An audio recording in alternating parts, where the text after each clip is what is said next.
Hey guys. Okay, so I'm Katie. I'm a nurse practitioner and I'm a fertility consultant. And today I want to talk to you about the importance of blood glucose, metabolic health when it comes to fertility. Okay, so one of the most common things that I look at with clients is something that is usually not tested. Okay, so what I'm looking at often with clients is as a baseline. Okay, just looking at like the first assessment is I want to look at what's called a hemoglobin A1C, which is a 3-month history of your blood glucoses.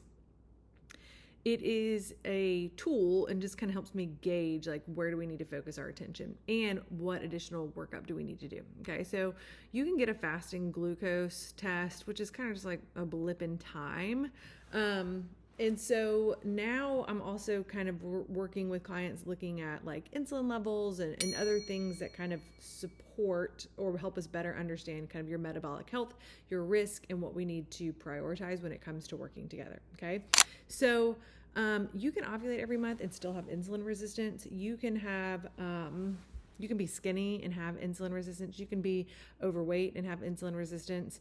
You can be overweight and skinny and have excellent insulin sensitivity. Okay, so it's not about your BMI, it is not about your weight, it is about your genetics, it is about what you put into your mouth. Okay, so this impacts fertility directly. Your blood glucoses impact egg quality, sperm quality, miscarriage risk, IVF success and outcomes, pregnancy outcomes, pregnancy risk. This is an important thing to talk about, and it very rarely is something that is addressed unless you're working with a fertility consultant or an endocrinologist or something. Okay, so let's talk about what it is.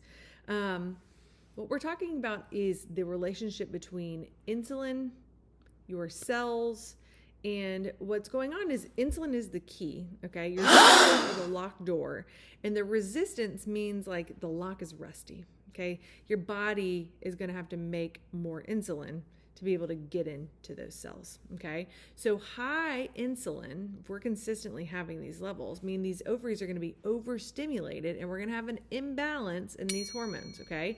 So it's going to impact your eggs and how they mature. It's going to impact your progesterone and make it lower, which we need progesterone. Progestation, that's what that means. It is supporting the life of baby, embryo, etc. It can lead to inflammation in the uterus. It can lead to a higher miscarriage risk. And it can be a big reason for unexplained infertility. Okay, so guess what? It's no longer unexplained. We have an explanation. Okay, so your ovaries are going to listen to insulin almost louder than they listen to your brain. Okay, so we need to be paying attention to this. And why should you care? Okay. It doesn't necessarily mean that you have been gaining weight or that you have PCOS or that you are diabetic. It just means that you have got some increased risk. So people who are at risk are going to be regular cycles, but you're not getting pregnant. Short luteal phases may be impacted, signs that you are having like PMS or spotting before your period, energy crashes, family history of diabetes. A lot of times when I'm working with clients, I'm like, oh, when I look at this initial lab, has anybody told you that you're pre-diabetic? We're like, what? No, I'm not, Katie. My doctor would have told me that. I'm like, let's go look at the information. You are pre-diabetic. You're in that phase. And if you keep living your life the way that you are, you're going to inch from that pre-diabetic state to diabetes. Okay. And you can change this. Now, there are some people who just can't. Okay. There are some people who have some, issues like type 1 diabetes. Okay. You're born and you are not able to do what you need. Okay. But for a lot of us, like we just need to be paying attention and we need to get really tight. Okay. And the main thing is paying attention. Okay. So, I remember once, I, felt so sick in the car after, there was donuts at work. It was Krispy Kreme. Those are so good. I'm probably microwaved it for 5 seconds and just got it perfect. And I remember I had eaten breakfast that morning. It was probably 3 hours later. And then we're in the car and I was like, oh my gosh, I feel horrible. What is going on? Why do I feel nauseated? And I was like, this is so bizarre. Like I ate breakfast. What is going on? but I'd already like eaten and digested breakfast. And when I ate this donut on an empty stomach, I realized that my blood glucoses were just like bottoming out, and that's why I felt so poorly.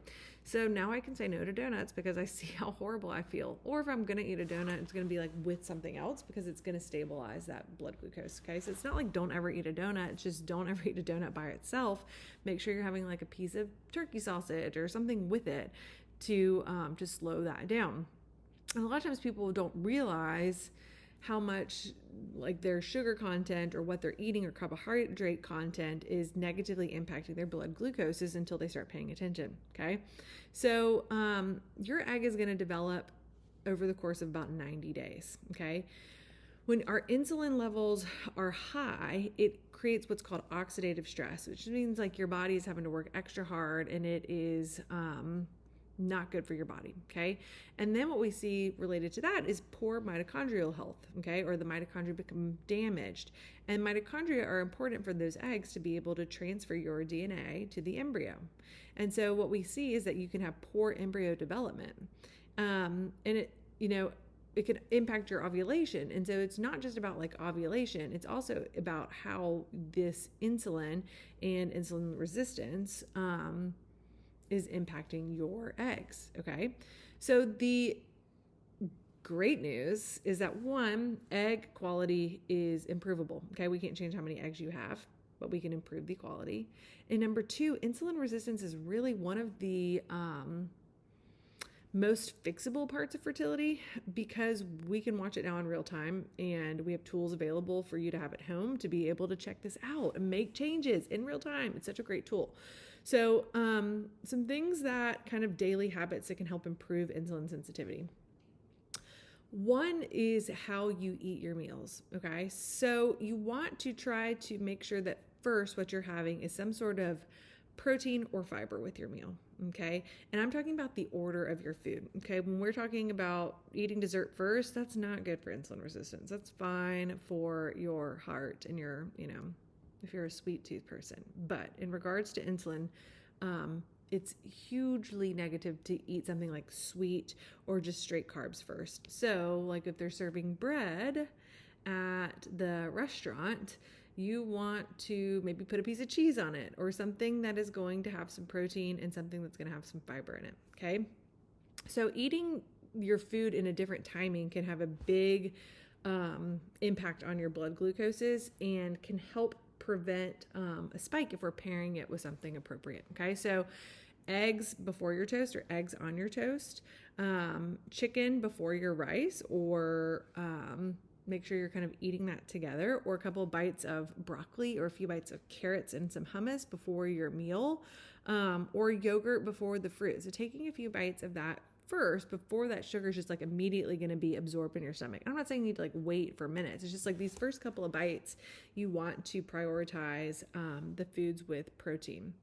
Another thing is like for me, I do love ice cream, and I have found that, when we, I think, our generation or every generation, it's kind of like, if you're going to eat ice cream, you better just only eat ice cream. But I found that when I eat ice cream, if I add nuts to it, my blood glucose does not spike. Okay. And if I eat ice cream soon to when I eat dinner and I've already got like fiber and protein and fat floating around, then I add some nuts, like it doesn't spike me. It's great. So I can still have ice cream. I just think about how I'm eating it and when I'm eating it and with what I'm eating it. So, and that didn't happen overnight. I've been doing the glucose monitoring now for probably, like 6 months. And I just love learning it and seeing that, like, I would just sometimes eat like a piece of toast with ricotta cheese. And I realized how quickly that spikes my glucose versus a piece of turkey sausage first. And then I'll have my avocado toast or ricotta toast, and then add an egg on top of it. And like, you can see, it's fun to do the experimenting of like, oh, if I just eat this, it goes way up. If I eat this and this, it stays more level. If I eat this first, now it's like staying really steady. Okay. So that's one tip. Okay.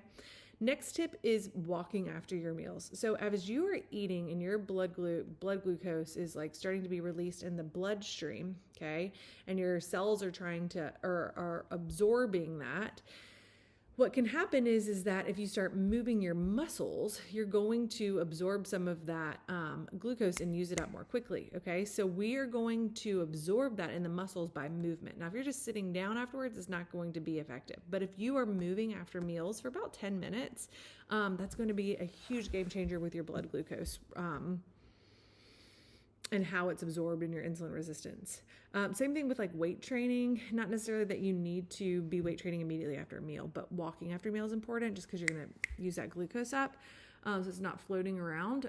The other thing is I've noticed with starting resistance training is how much it impacts my blood glucose, not only just for the rest of the day, but the next day too. So that is something that's really cool to watch. Like you can eat the exact same thing, you lift weights, and the next day everything is just lower, right? So cool.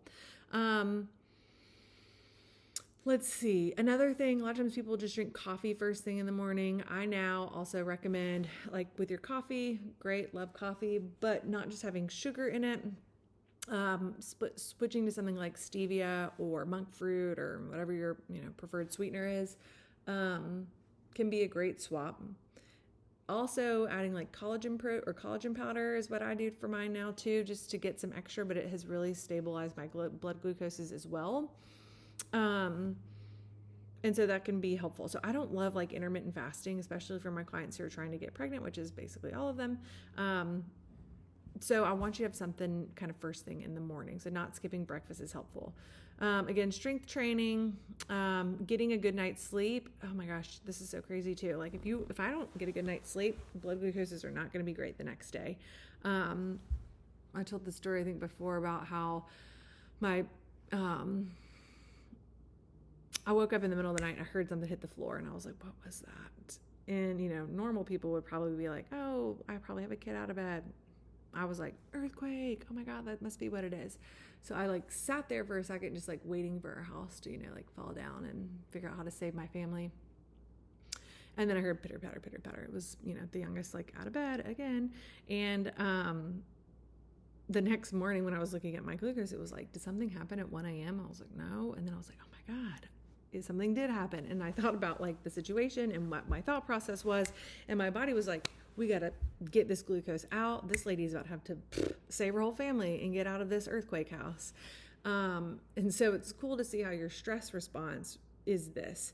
And a lot of times people are like, oh no, I ate a cookie. I don't care if you eat a cookie, but don't eat a cookie just like in the middle of the afternoon on an empty stomach. Eat the cookie after a meal, or eat the cookie after you've had like a bite of something like a vegetable and hummus, right? Like have it after you've had something more hearty so that you are putting something in your belly to help slow down the digestion of that sugar hit, okay? So that it just slowly gets introduced to your bloodstream and it's not spiking your blood glucose up, okay? Avoiding things like super sugary drinks, Cokes, just plain white bread, plain rice, like have something with this stuff.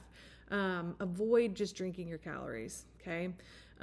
So again, hemoglobin A1C, an insulin level, sometimes a fasting blood glucose, but I see a continuous glucose monitor is really what I love, especially after if I do see somebody that's kind of teetering on an abnormal or a A1C that I'm not happy with.